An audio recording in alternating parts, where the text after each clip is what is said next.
All right, hey people. Today's June 5th, 2021. It's about 10 p.m. at night. I'm Chris Lucas, and I look a little rough right now because I've been playing with my kids all day. I didn't know if I really wanted to do a live stream, but and because YouTube's deleted more of my channels, more of my videos, just within the past, day or two, and it's so I'm broadcasting on a few different channels. I don't know who's gonna actually get to watch this, and I don't even know how long these videos will stay up. But it's I basically just want to throw a couple of quick things out there, and one of those things are when you go to Moderna's site, which is what I have on the screen, you can see that. And this is the kind of stuff I got deleted for. But I have Moderna's on site, the supposed one that's got the vaccine, but it's not really a vaccine because the definition of a vaccine, this does not fit it. And that video was taken down, even though, sorry, I had something in my throat. Even though I know what the definition of a vaccine is, it's got to have part of a virus in it. It's got to have either all of it or part of a virus in it. They will straight up tell you mRNA was not created with a virus. Okay. This is a completely new technology. For someone to say it's not experimental is wrong. I know people who have gotten injured on it. My aunt has gotten injured on it, had a huge knot on her arm. Now she's got a dent where that knot was. And I think it was from the Pfizer one. And and she says also when you press on the dent, it hurts. This has been over 2 months. Now, these are side effects, and some people might not want to experience it. You know what? Considering a lot of people get COVID and don't know it, but my aunt, she got a shot and she knew she got it because her arm was swollen up, and she still knows she's got it. Right? Maybe I would rather take a chance on getting corona. But another thing too is I do not know anyone who has gotten COVID. Well, no, hold on, let me take that back. Let me backtrack that. I don't know anyone who had influenza B who later on contracted COVID, right? That's really weird, right? Because it's like I've worked with a bunch of people on a loading dock. A lot of them got sick, and because it happened in January, the beginning of January, one of my supervisors was like about ready to start punishing people for missing work. Because he's like, hey man, this is ridiculous. I can't even hardly run a shift now. And I wonder if it's because all these guys, they just got all their personal days, and now they're trying to spend them. But it wasn't that. There was like a lot of people sick, and I mean, I had doctor's notes. Other people had doctor's notes saying we had influenza B. So, but none of the people I know who got influenza B ever got coronavirus. None of them. I mean, maybe we get tested later, maybe it shows up, but it's really weird. We got sick at that time, but later on, if we come up with coronavirus antibodies, we're not sick. See, I always wonder if that influenza B was coronavirus, is what they're calling coronavirus, or because or were the PCR tests not working then? And then if the PCR tests aren't working, then why are you're stressing when we're complaining about them? There's just a whole bunch of weird events. But so that's one of the curious things I've noticed about this that no one's talked about is anyone who got influenza B, which the influenza B last year was very horrible. I had to take one of my sons to the doctor because it was so bad. Okay. And I took him on the Sabbath, and normally I try to avoid doing anything on the Sabbath, sundown Friday till sundown Saturday. But I was so scared about my youngest son that I took him there, but he got a test and they said it was influenza B. Now that was some of the worst sickness I've ever had in my life. But that's what the test said, that's what everybody's test said. Everyone in my apartment complex that got sick around that time, that's what they were told by their doctor. And it's really weird how none of us have been sick. None of us who got tested for that, in January and got influenza B got sick. So that's one of the odd things, right? And another thing is, I want to backtrack this, back to, okay, now I was one of the people that when I saw these videos back in December, late December, where I'm seeing these things happening in China, right? And I'm trying to tell my Democrat friends and all my other friends, it's like, but really it was only like my conservative friends that seemed like they were concerned about what was going on, because we were all sharing those same videos. Well, my Democrat friends were calling me a xenophobe, and they were calling Trump a xenophobe, and other people, anyone that wanted to shut the border down due to this virus, they were calling a xenophobe. And right here is this clip, Supercuts, right, that Real Clear Politics did a montage of. And we will see all these Democrats, and this is in March. What are they doing? They're calling people who are scared of the coronavirus xenophobes, and saying, "Oh, we gotta keep everything open." And it's like, what? It's okay. And see, I hate how it got flipped, and it's like suddenly, as soon as Trump offered them, a check to stay at home and said, "Hey man, we'll pay you for not working." Whoa, wow, I love Trump, man. And like these Democrats, oh, I believe it now. You're no longer a xenophobe. You're a horrible human if you want to. If you just want to keep everything open, you're a horrible human because, hey, now you got a paycheck, right? And so that's kind of how I view all my friends now that believe in this, because it's like, yeah, wow, I saw what you were writing to me on Facebook and stuff when I was trying to tell you about this, and then all of a sudden, I was like, but when it got around March, I was like, well, it's too late now to close everything. That virus has got to be everywhere, and then they decide to close everything. See, it's real stupid, and then they want to close. It's like, it's kind of frustrating to me. And I actually started a protest because I knew they were getting ready to do a lockdown. I didn't want a lockdown. I tried to do it before they even announced that they were going to do it. Have lockdown protests. That was on Facebook. You can see where I tried to do that. But I'm going to play this clip. The risk to New Yorkers for coronavirus is low, and our city preparedness is high. This should not stop you from going about your life, should not stop you from going to Chinatown and going out to eat. I'm going to do that today myself. Come to Chinatown. Here we are. We're, again, careful, safe, and come join us. There is no concern at this time for coronavirus in our region. The Department of Sanitation is ready for Mardi Gras 2020. The facts are reassuring. We want New Yorkers to go about their daily lives. There's really no need to panic and to avoid activities that we always do as New Yorkers. We are a hardy people. Americans do not need to panic. What I would suggest, however, is that Americans take this as a wake-up call for seasonal flu. There's very little threat here. This disease, even if you were to get it, basically acts like a common cold or flu. So we're telling New Yorkers, go about your lives, take the subway, go out, enjoy life, and certainly not to miss the parade next Sunday. I'm going to be there. If you had to, would you close down the borders? No. We need to be honest about the American people, with the American people, about the fact that we can't keep people coming here from China. And transmission is not that easy. I think there's been a misperception that coronavirus hangs in the air waiting to catch you. No, it takes direct person-to-person contact. We also know that if it were likely to be transmitted casually, we would be seeing a lot more cases. Right, because this is New York, and you're in elevators and trains with everybody all the time. So as you can see there, like all the Democrats were like, hey, let's keep everything open. I mean, and they even knew about coronavirus. I got to remember, I've been talking about coronavirus since December, right? December of 2019. And I had all my Democrat friends say, oh, wow, you're a xenophobe and you're a horrible human for even being scared of this. And it's like suddenly, Trump gives them money. And it's like, oh man, I love Trump. I want to worship him. And then all the Democrats, were like, wait a minute, it's Trump's fault. He didn't shut it down soon enough. And they're like, oh great, now I can hate Trump and get paid to stay at home because now you're saying he didn't close it down soon enough. Great.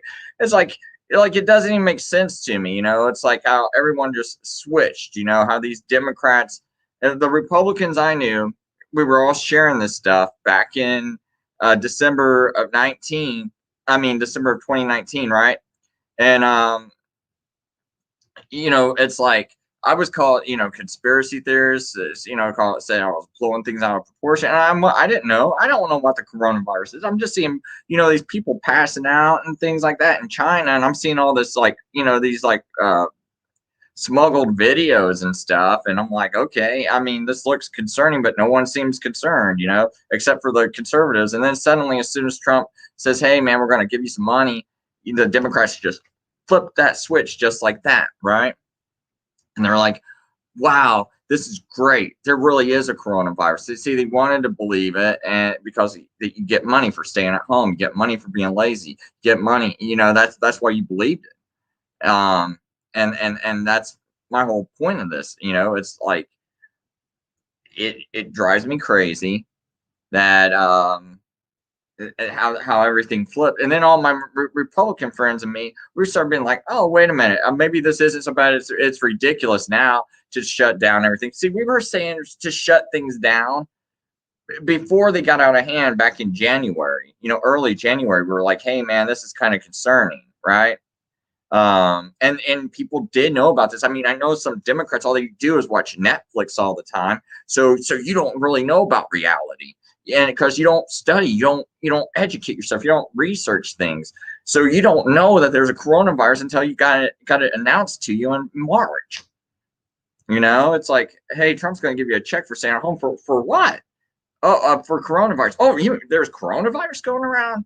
It's like, but you were telling me, some of you guys were same guys that are like getting mad at me about not wearing a mask. You're getting mad at me because in January I was saying, why don't we shut things down? I'm getting called a xenophobe and things like that. And if you would have shut it down, chances are, if that really did come out in December like they said it did, if you shut things down, you could control it. But see, there's actually proof that this came out way sooner than that, right? Let me go to Reuters magazine, Reuters sewage sample 2019 coronavirus. See, coronavirus traces found in March 2019 sewage sample. So that means it was already going everywhere. It didn't just, see, that's another thing too. Recently, what are they saying? They're saying like this came from a lab. Well, when did it come from a lab? Because from what most people think, they think it came from a lab in December of 2019. But here, if you look at it, if it did come from a lab, it had to come from a lab, and before March of 2019, because how did it get in Spain, right? And you got to give it time to travel to Spain, and it had to be there has to be a lot of it in Spain, because you're not going to just sit there and find some. If there's just a little bit, like maybe 1 or 2 people had coronavirus, how did you find it in a random sewage sample? So this thing had to be, a lot of people had to have it, right? Or else you couldn't find it in a sewage sample like that easily.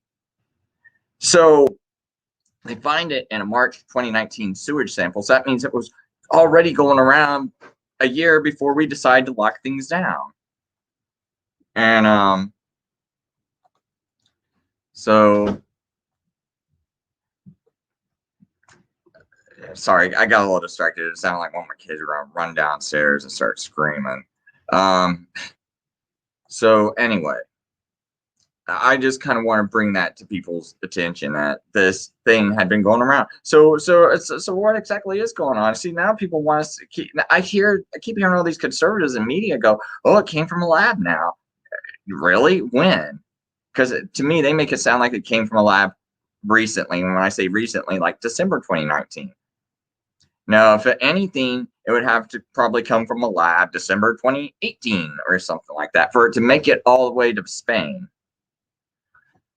So, but I bring these things up on YouTube, and YouTube, deletes my channels. Why? I mean, this is not conspiratorial. This is actual reality that's happened. You know, me saying that Moderna made this. Okay, the Chinese authorities shared the genetic sequence of the novel coronavirus with Moderna on January 11th, and then 2 days later, hey, we've made a cure. See right here, they made a cure 2 days later. They designed it, right? They said the NIH and Moderna's infectious disease research team finalized the sequence for mRNA 1273, which is the same one everyone's shooting up. You know, when you take the Moderna one, Moderna mobilized towards clinical manufacture. So this is when they designed it. So now they're getting ready to manufacture. They're getting ready to make a batch of it, right? So right here, you see February 7th, less than a month later, first clinical batch of mRNA 1273 was completed, a total of 25 days from the sequence selection to vaccine manufacture. The batch then proceeded to analytical testing for release.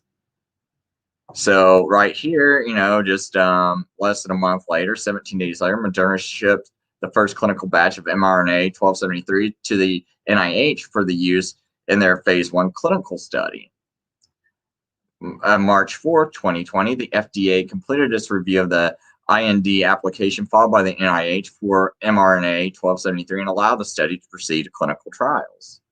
And I will show you, there was clinical trials. Let me kind of clinical trial vaccine coronavirus. You can find old ones. I'll find an old one. See right here, you know, July 2020, they're already doing the COVID-19 vaccine clinical trial. It's even earlier than that, though. There was one I said, like, it was like in March, like April or something. I saw a video. Like April of 2020, I saw a video where they were doing it. But so they already had, like, you know, we're already testing. I think that video got deleted. I did show it in a video though. I think YouTube removed that video of mine. But anyway, you can see that they were testing this. And so, and I want to go up here for anyone who's new. Anyone who wants to join on my show, you know, chime in and talk. I can throw a link out there. You know what? Here, just in case someone comes here, you can jump on my show. Let me kind of move things out of my way. My desk is cluttered. I can't really see. But anyone who wants to jump on the show and say a few things, you can. There's a link in the chat. But I want to show you that the thing you're shooting in your arm right now. See right here, look, December 10th, 2020. What's that? mRNA 1273. That's what you're getting shot in your arm. So, and just pointing that out, that gets my channels deleted. You know, I mean, it's like I could make money, you know, doing truther videos, but you know, YouTube is just stomping that out. I like to have, you know, guests on and things like that. So I'm just kind of pointing you that, you know, it was the Democrats that originally was against shutting anything down. And then all of a sudden, you know, Trump wants to give them some money to stay at home, and they all start believing it. Man, that's all you got to do to, you know, just to get them to believe a lie, offer them money, and they'll jump at it. I mean, that just tells you like what a sellouts and what wicked people these are. Because it's like as soon as you get some money thrown at you, you're like, man, you just want to believe that lie because you want that money, right? You're willing to believe. And this is a guy you hated. It's like, really, you just jumped in and believed him just like that? You didn't think about how stupid it was to try to shut down the whole country. And one thing for people who love Trump, here, let me tell you about something. You know, Trump is also responsible for all this crap, for all this stuff going on. Because Trump renewed the emergency declaration. I believe it was July 25th, 2020. The Trump administration extends public health emergency. See, you had Trump at that point. Don't you think he should have known in July that, dude, this thing isn't that bad, right? He's not wearing a mask, right? You guys keep saying how brave he is. He's not wearing a mask. Or is he an idiot? If he's an idiot, why did you vote for him? Does he just think it's kind of like blown out of proportion? If you think it's blown out of proportion, well, why did he renew this emergency declaration? Because by renewing this, that's why now you're panicking, because you're like, oh, well, wait a minute. I don't want to take this experimental injection. I love Trump, but I don't want to take this experimental injection. Dude, this is where everyone got it wrong. You should have went to those Trump rallies and should have said, Trump, and don't renew that emergency order. Because by renewing this, now you give Warp Speed emergency use authorization. Now they're putting that into your arm, right? And now they're trying to make it to where it's mandatory. If you want to work, you want to have a normal life, you got to get this, right? But who did it? Who did this to you? Trump signed Warp Speed, correct? It wasn't Biden, it was Trump. So your head, your brain, it needs to start working, and you need to get that into your skull that it was Trump that signed Warp Speed. It was Trump that signed the first emergency declaration. It was Trump that renewed it, and which continues to give Warp Speed emergency use authorization. Because had Trump not renewed it, Warp Speed would have had to go away, because it's only got emergency use authorization because there's a national emergency declaration. And then guess what? Do you think by October that maybe Trump should have known better? And guess what? Trump renews it again, October. See, I'm going to type that in so you can see this. October 23rd, they renew it, right? Look at that. Look right here. Can you see that? Public health emergency declaration renewed. HHS Secretary Alex Azar announced today that the Trump administration, not Biden, Trump, right, will renew the public health emergency declaration effective October 23rd, 2020. And you guys sat there and kept going to those rallies like, he's great, he's going to save us. Okay, well, if you get threatened to get that injection or no job, remember you kept saying this dude was the greatest. Who put you in that position? You guys got to realize that the Democrat Party has taken over the Republican Party. Okay, I mean, not completely, but most of it. And this all started, and basically this started when the Vatican the Vatican basically took over the Democrat Party in the 1940s, when they started making deals with the Democrat politicians that, hey, we'll support you if you'll remove the Bible from public schools. Okay, and I'm gonna go find that real quick just to show you, because some people don't know that happened. It's in this book called Pope or President, written in 1858, right? And right here, let me kind of scroll down a little bit. I think I need to go back. Let me just go back to page 247. We now come to the war on God's holy word, and I'm at the bottom of 247 paragraph. We now come to the war on God's holy word by its expulsion from the public and free schools of this country. In 1841, Bishop Hughes, in effect, offered the Roman Catholic vote for sale at Carroll Hall in the city of New York if the Bible would be excluded from the common schools. Of this movement, the New York Herald of June 20th, 1854 says, the operations of Bishop Hughes on the school question calls the nomination of a Catholic ticket for the Senate and Assembly, and had the effect to cause divisions between Americans and adopted citizens at Tammany Hall. And most of those adopted citizens were Catholic. Okay, it was a lot of Irish.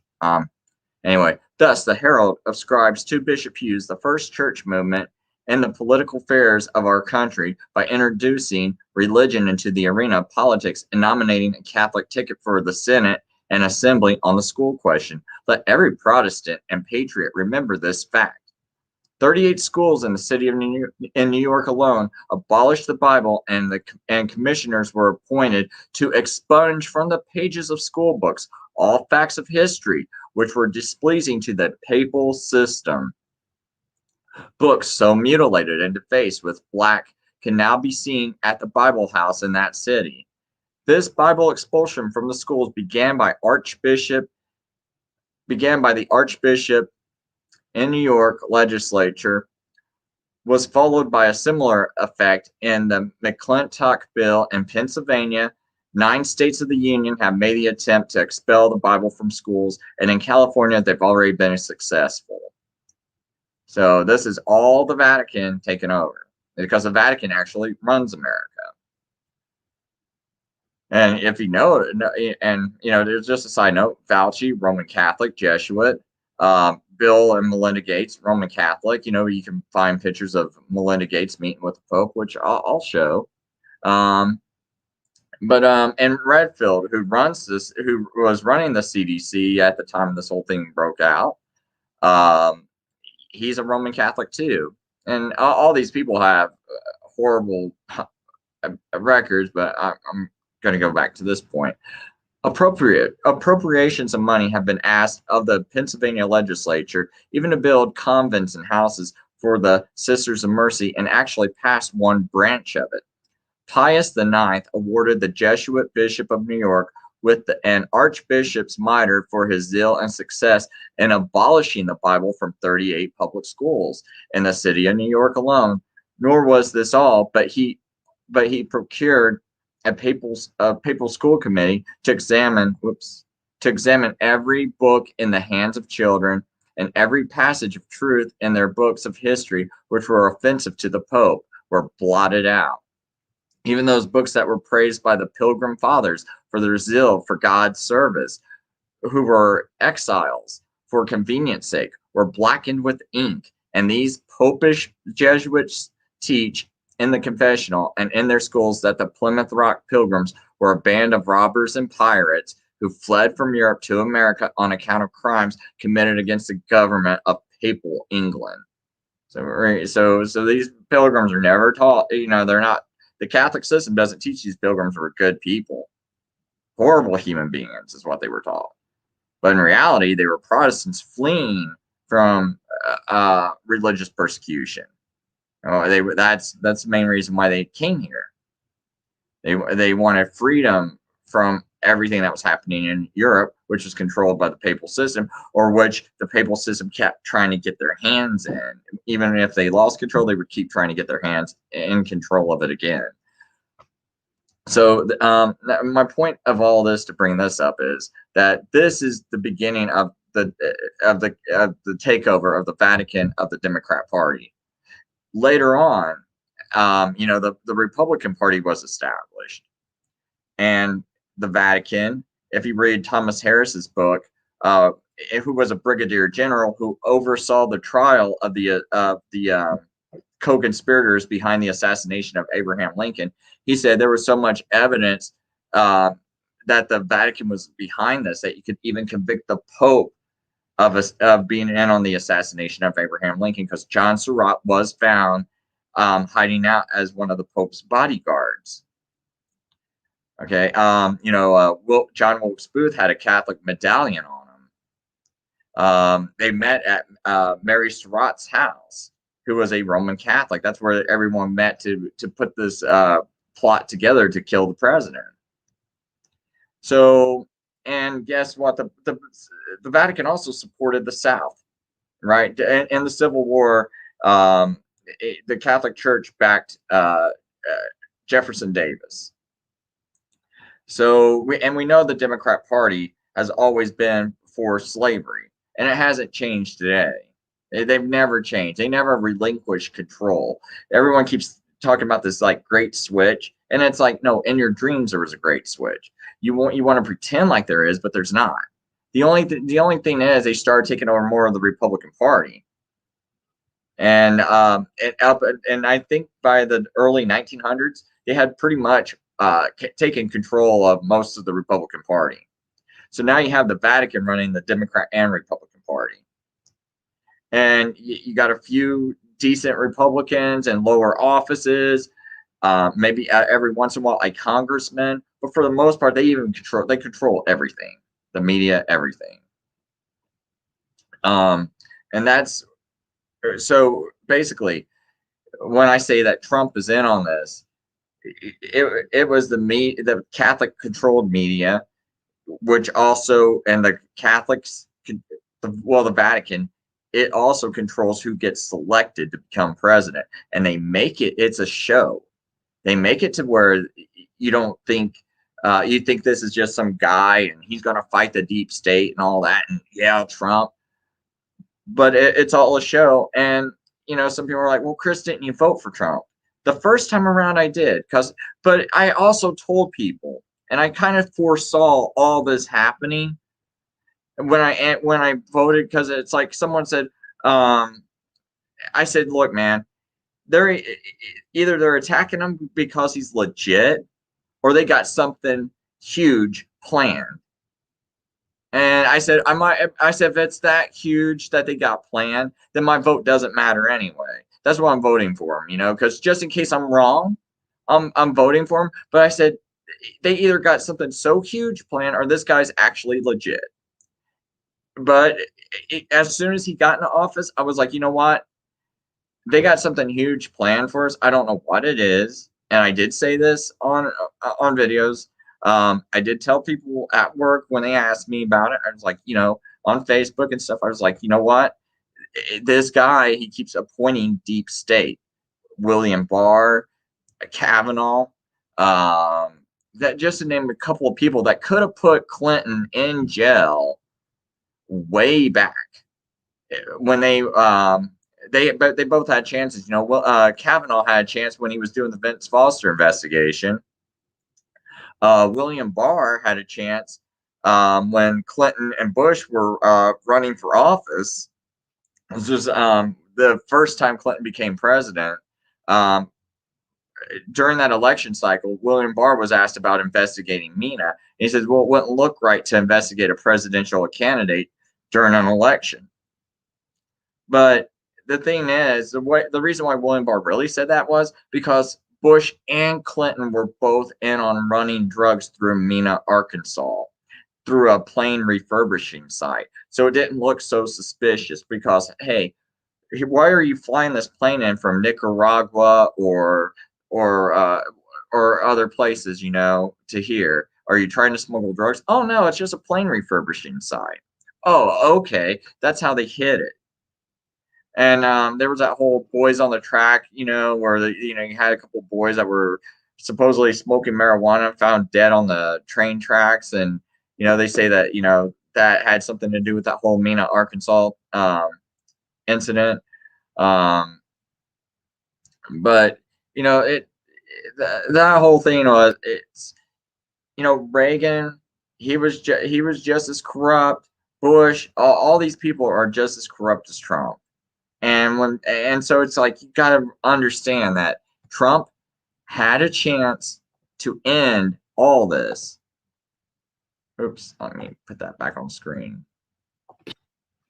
Like I said, right here's an article, just one of many articles where it says Trump renewed the emergency declaration. So he could have ended. All he had to do was not. When people tell me, "Oh, Trump fought so hard and worked so hard for us," dude, just play golf the whole month of October. All this coronavirus, all these experimental injections, trying to force them on people, all that goes away because there's no more emergency use authorization if you don't renew this. So when anyone all these people that keep wanting to say Trump's a hero, dude, go get that injection then. Because don't say I don't want it. That's horrible, Biden. No. He renewed it. Go get it. You just said he's awesome. Go get that injection. Go give it to your kids. Go jam it in their arms. It's like I'm like really tired of it, man. It's like I'm tired of the stupidity. It's like wake up before it's too late. You know, I mean, look, see, I'm scrolling down here. Here's another article. Trump administration has renewed the COVID-19. That doesn't say Biden, right? That's Trump, right? Trump, not Biden. Trump.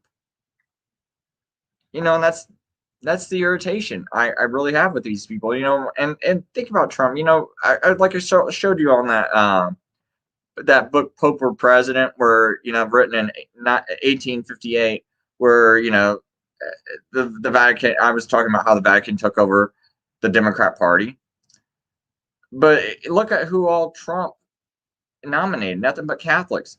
You know, and when you look at that southern border, what are most of those countries south of the border made up of? 90% Catholics. Now, I say the Democrat Party was taken over by the Vatican in 1840. Now the Democrats want to keep that border open. That border is south of the borders. Every country is 90% Roman Catholic. Those people come in here. Do you see where, like, how that all works? You know, you let these immigrants in here, and they're mostly going to be Catholic. So what, that is how the Vatican does this. And here's one thing: a lot of younger people, they don't know that Reagan passed amnesty, right? Reagan knew, and California used to be Republican, but when he passed amnesty, since most illegals are Catholic, and since the Catholic Church runs the Democrat Party, I mean, it runs the Republican Party now too, but it definitely controls the Democrat Party through and through for the past almost 150 years or so, maybe longer than 150 years, like 170 years. So maybe 180 years. So when Reagan passed amnesty, guess what? In California's Republican, guess how it turned Democrat? And so, you think Reagan's on your side, and he's not. Reagan also, there was also laws that were put in place right after the assassination of Abraham Lincoln, banning diplomatic relationships with the Vatican. And those laws lasted all the way until when? Reagan. Reagan removed those laws, and he reestablished diplomatic relations with the Vatican. Now, does that make, now you can kind of see, and this just happens to also be the guy who passes amnesty? Interesting. Interesting how that all works. So, I think I'm going to go ahead and try to show the book, Rome's responsibility for the assassination of Abraham. Because I want you people to know these books actually exist in case you're someone new. So right here we go.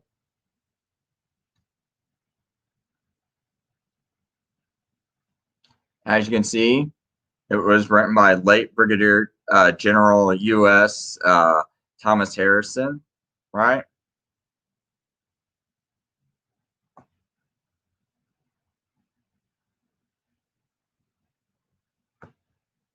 And published in 1897. You see that? So that way you know that, and right here we got it down here too.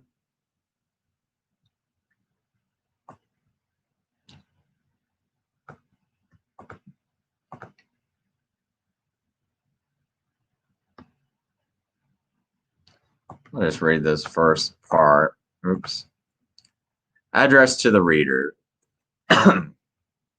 This little book is a book of facts. Every statement in it can be sustained by ample testimony.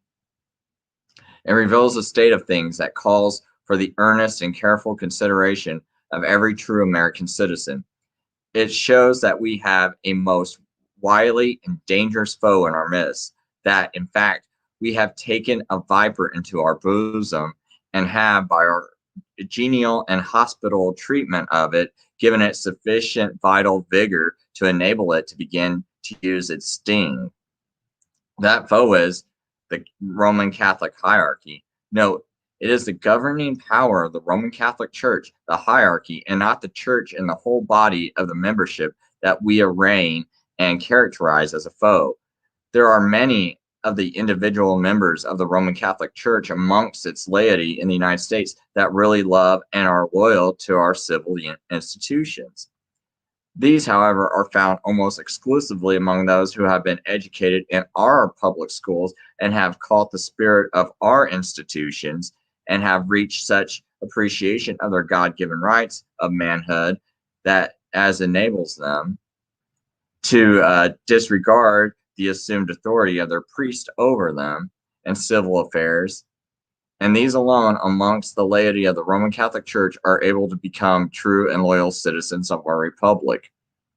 It is to prevent the manipulation of this class that the hierarchy of the church uses all of its power to keep the children of the church out of our public schools.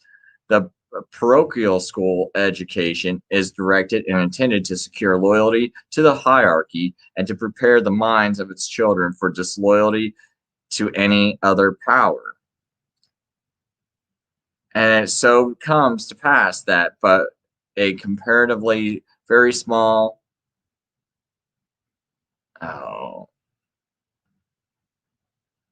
loyalty of its laity can be depended on, and in any test emergency for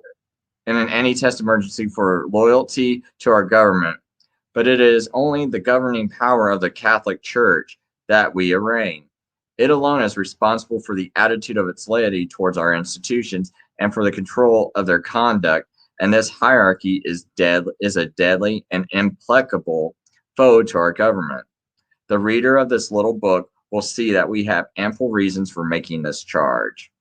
This being true, the great body of American freemen should be made to know the fact and to realize the importance that they may be prepared to meet intelligently the crisis that is upon us. But how shall they be put in possession of a full knowledge of the situation that confronts us? The hierarchy has attained to such a position of power in this land of the free that it is able to control to a great extent all the natural channels of information. You catch that? All the natural channels of information. What do we see today? Why do you think of our mainstream media today? I mean, this is back in 1897 this guy wrote this book. Can you only imagine how much more control they have today? That's why your media seems scripted. I mean, really, think about why am I asking questions and you don't hear these questions asked in your mainstream media? Do you think it's like that I'm like that much smarter than anybody? I don't think so. What I think is they don't want to ask these questions because they don't want you to think. They don't want you to see through all the narratives. And when you come to think of it, Sean Hannity, Roman Catholic, Laura Ingraham, Roman Catholic, Bill O'Reilly, Roman Catholic, like all these big names, Roman Catholics telling us how to think. And here it is, the Vatican controlling the Democrat Party. And now, as a Republican, I have to look on these people on TV, and they're all Roman Catholics telling me how to think, what to believe, how to vote. See, that's the whole thing. And no matter, most of your media, most of your big name and alternative media are the same way. It's all controlled opposition. I've shown you that. Project Veritas, that guy James O'Keefe. People think, oh wow, he's exposing voter fraud. I've really exposed him. If you look at that video where he's talking to those undercover people that work for Google and how I expose that. All those big names, he says, oh, they're coming after these guys. And I expose those guys that they're coming after. I'm like, look, these guys are shills. So what they're doing is they're making it look like people are after these people. So these people look legit. But in reality, when you look at them and you read all the things they say, they're not legit people. So, I'm going to wrap this video up real quick. I do have a lot to say. But I think I will share just a couple of things, just a really let me kind of find it. I do have some some pictures that I can really hammer these points home.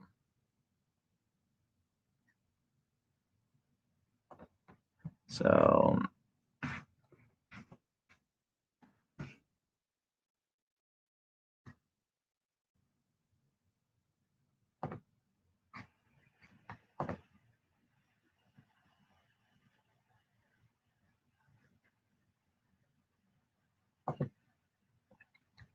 here, let me share this screen.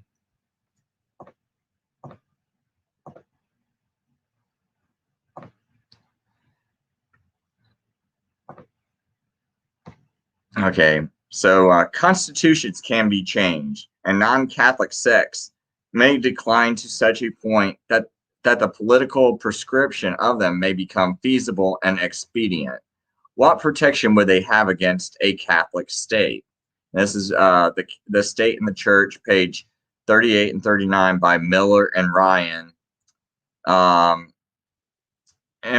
Imprimatur of Cardinal Hayes.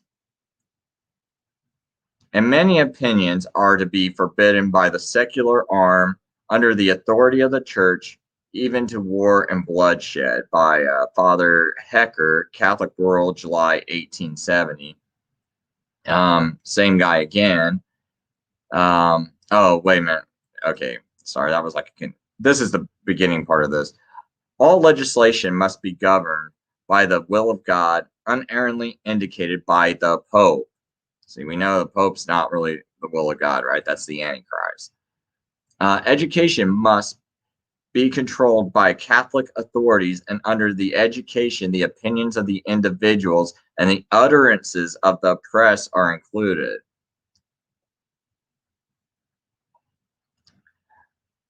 There is ere long to be a state religion in this country, referring to America, and that state religion is to be the Roman Catholic first. The Roman Catholic.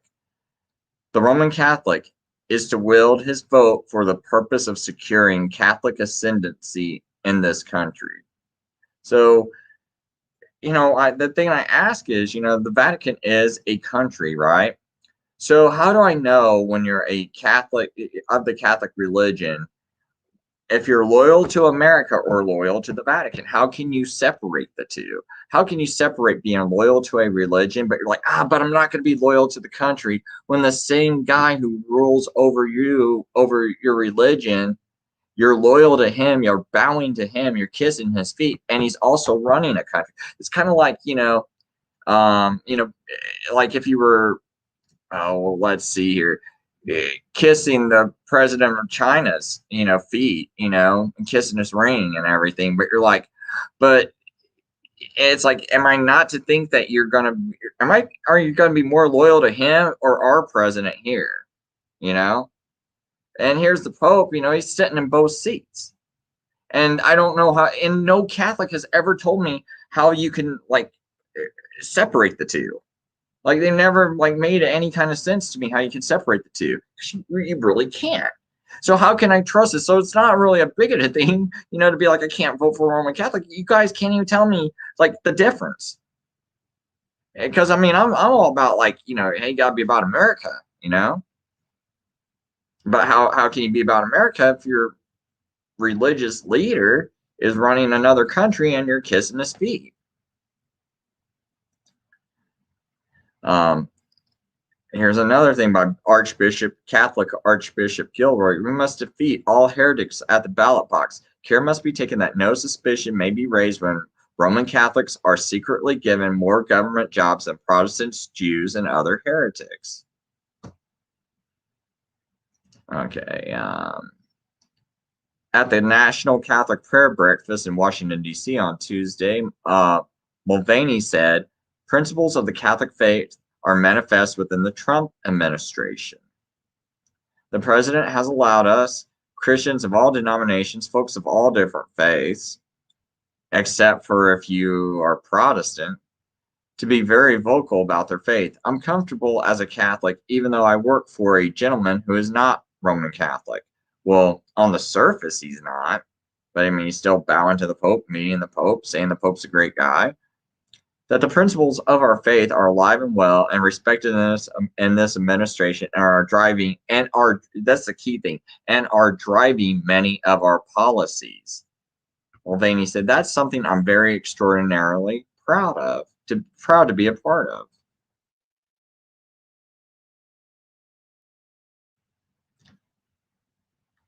Let's see here.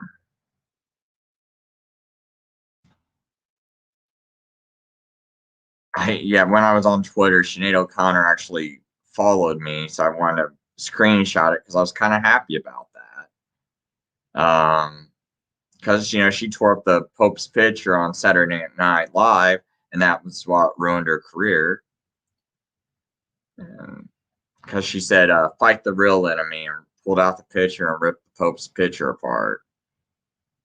This is a part of the book, 50 Years in the Church of Rome.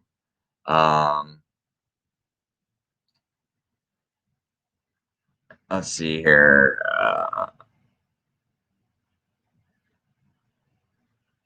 This is what Lincoln's saying right here. Is it not an absurdity to give a man a thing which he has sworn to hate, curse, and destroy? And does not the Church of Rome hate, curse, and destroy the liberty of conscience whenever she can do it safely?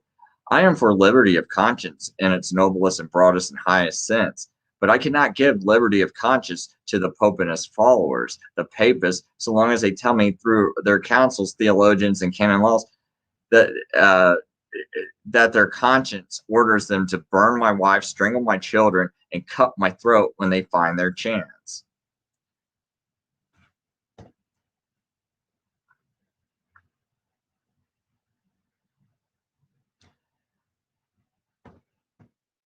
Oh, here's one interesting thing so the generals of the South, of the North, Lincoln was always like, well, why did he, this general let this guy go? They had a chance to, corner the Southern generals, and they had a chance to, get a better victory and things like that. And well, one thing when you realize is some of these generals were Catholic, like Meade. So he says, when Meade was to order the pursuit after the battle, a stranger came in haste to the headquarters, and that stranger was a disguised Jesuit. After a 10-minute conversation with them, Meade made such arrangements for the pursuit of the enemy that he escaped almost untouched, with the loss of only 2 guns. You're right, continued the president, when you say that this letter of the Pope has entirely changed the nature and the ground of war. And the letter he's talking about is when the Pope endorsed Jefferson Davis as president.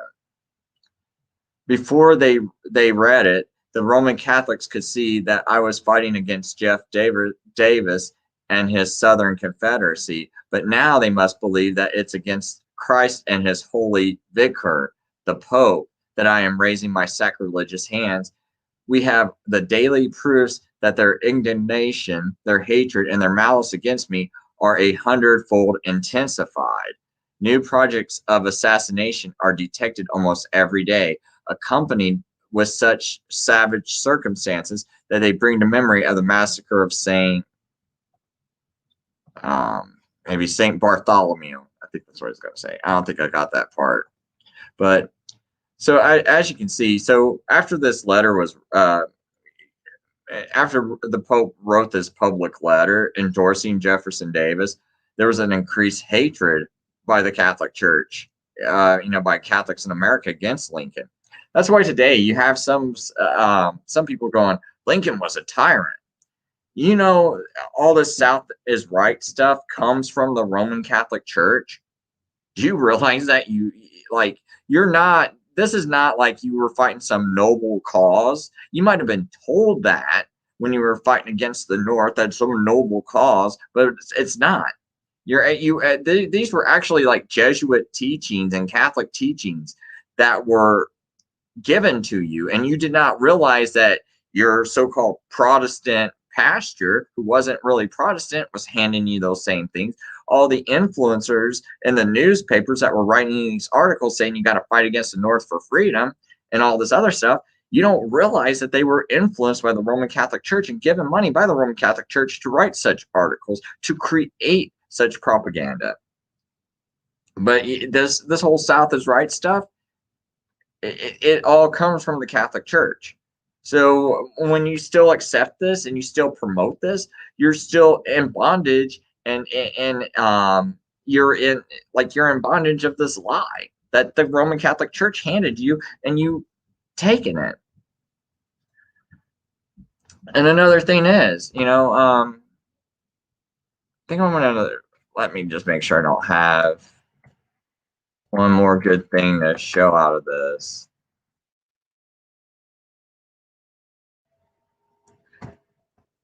There's actually a lot I could show, but okay, I think I'm going to just kind of skip that. I'm going to go to this other screen and show Baltimore, no, Maryland,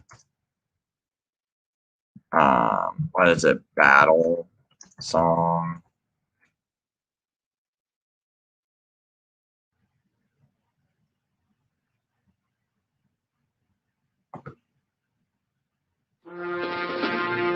No, this isn't a song. Lincoln, Tyrant. And so you got to remember, Baltimore, Maryland is considered the Catholic capital of America.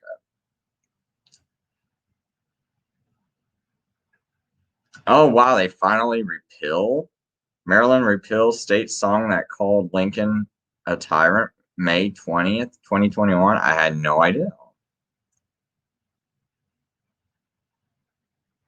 But see, that, like I said, the Catholic Church is the one that was promoting this, because that was Maryland's the Catholic, Baltimore, Maryland is the Catholic capital of America. So here they are with this song, that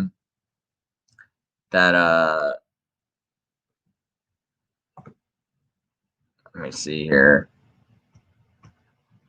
find it. Maybe they got it. You know what? I wonder if James Ryder Randall. Let's just see what faith he is, because I'm just kind of wondering if he's Roman Catholic.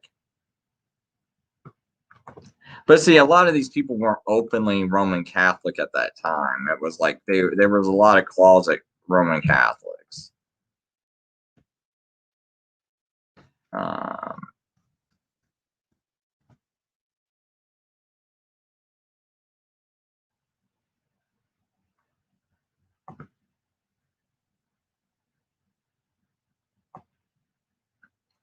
Okay, journalist and poet. He was born January 1st, 1839.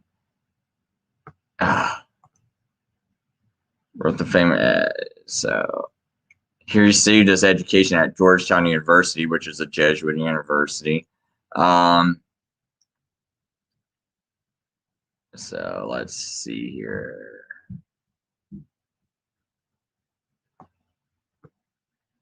After the close of the war, Randall engaged in newspaper work, holding several important editorial positions, eventually becoming a Washington correspondent for the Augusta Chronicle. He was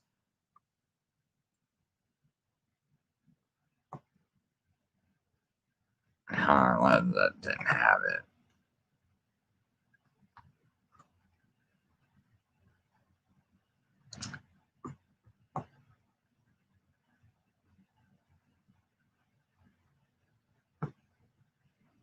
But I'm wondering if since he's in the Catholic Encyclopedia, is he Roman Catholic? I mean, does that automatically make him Roman Catholic?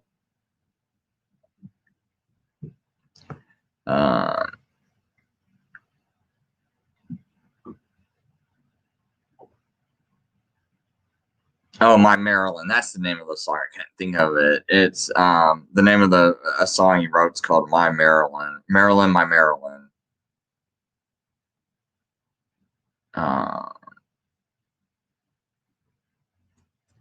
But I'm gonna go look up Maryland, my Maryland.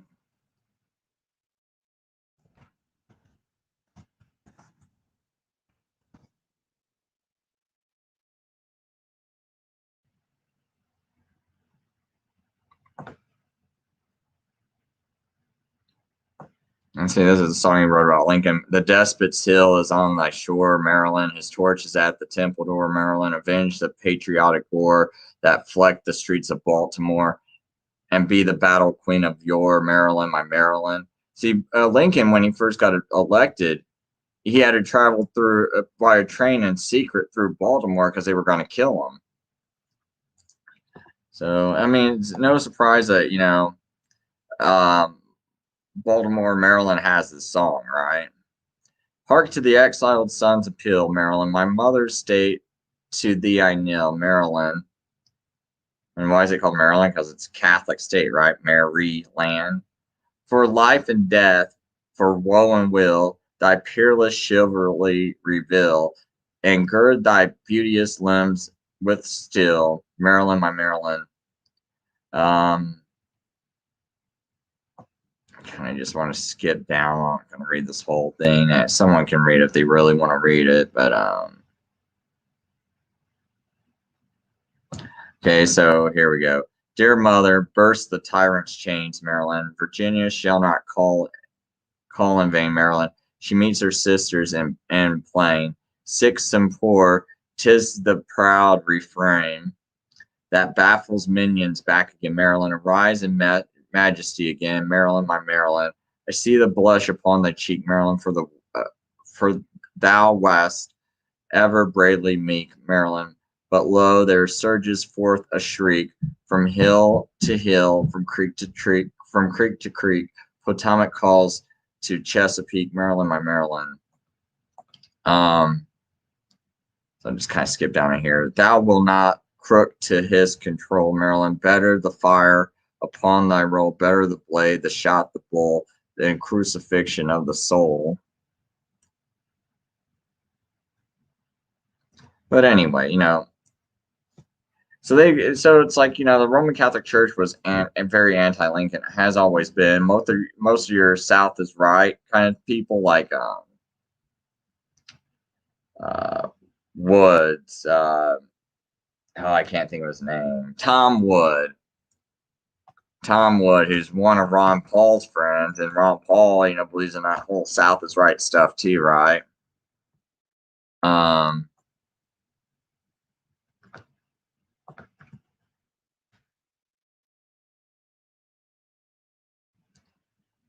But anyway, yeah, here it is. Tom Woods, this guy right here.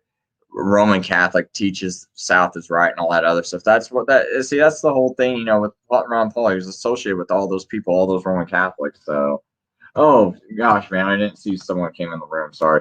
Hey, I'd be more chatty, but I'm working on wedding invitation. I enjoy listening. Hey, thanks, Mitch. I'm just glad someone, you know, some people stopped by.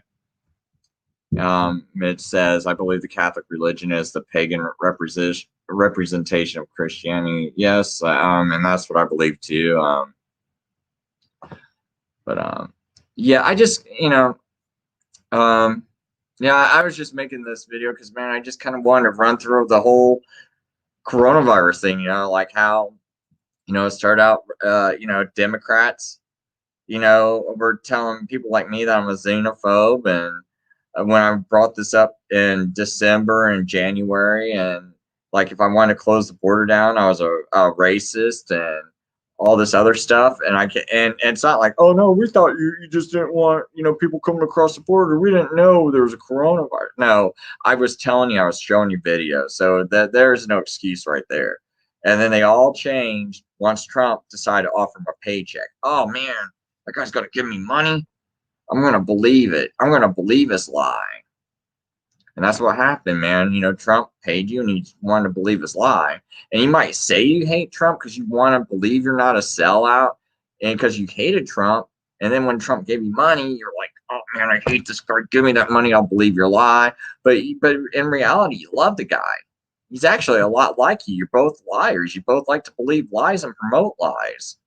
You both like to destroy America, destroy life. destroy the world. You're Democrats, all you guys are a lot like Trump, to be honest. You wanted this lockdown, you want to ruin people's lives, just like Trump ruins people's lives.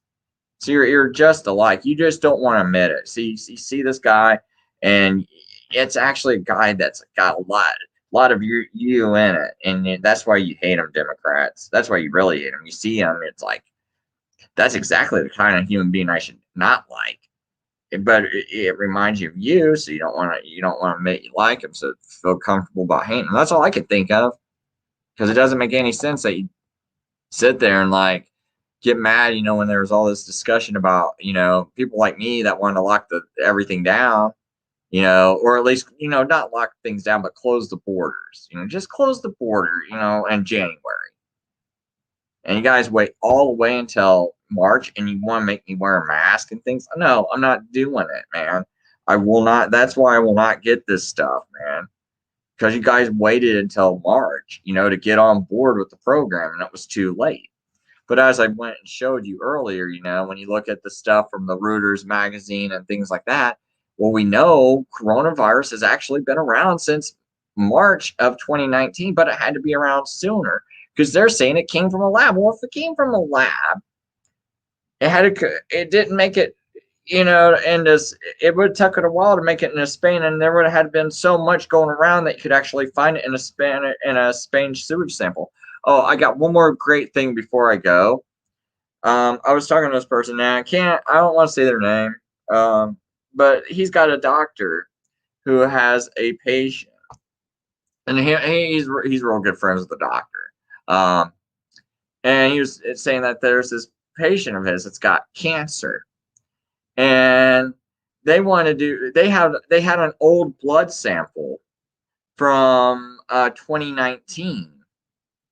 And they wanted to see if maybe they could find coronavirus in it. So they decided to run this blood sample and found coronavirus antibodies in a blood sample taken from this cancer patient back in 2019. I think it's June of 2019. It's either July or June, but I think it's June of 2019 that he told me. So a cancer patient's blood sample from June of 2019 had coronavirus. This thing's been going around, but a year later, you want to lock everything down. And now, even way later than that, you want to make us take a vaccine and wear a mask and all this other stuff. No. I mean, it's like, I'm not doing it. This has been around. I don't care whether you believe it or other people. These are facts. This has been around for a long time. There's plenty of evidence. You didn't die before you found out. And so I don't know. And no one wanted to wear a mask. There's flus out there that are pretty bad, man. That make children go deaf, that kill children and things. How about wearing a mask to save those children? You did not care until the government told you to do it. And they gave you money. And then you started caring. You didn't care. You didn't believe. You don't that's what doesn't make sense to me. None of you did this. There's plenty of people, and don't be like, well, now we know. Now it's etiquette. Why? Because someone went and gave you a paycheck? I mean, it doesn't become good now. It should have already been good. But it never was good. And the science never said masks were good. There's all these articles, where they're testing people while they're working out to see their their oxygen levels and things like that. And like, hey man, this person's suffering from wearing a mask while they're working out. There's no proof saying that you don't suffer, but there's all this proof that says you do. No one ever came and said, oh, here's a study says that you actually got the same amount of oxygen. No, it doesn't exist. Here's an article saying that, your lips don't get dry and chapped, when you're working out. You don't get extra heated. No, nothing like that. You get hotter. You get more miserable. The mask, when I try to wear one, it made my nose run. I can't work fast with my job. If I don't work fast, I get yelled at. So I just don't wear the thing, because it's like, okay, you want to be that way, I'm not going to wear it. You want to fire me? Go ahead. You have the whole state go into a freaking panic. Because I mean, that's what it would take.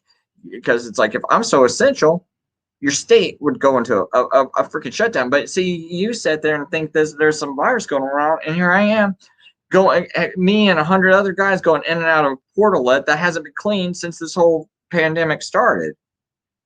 But so it seems like, if you really believe this, you'd go all these extra measures to make sure we're safe. At least give us clean bathroom facilities and things like that with running water. But you don't care. Like, see, this, everyone's just making up their own rules, and it doesn't make any sense.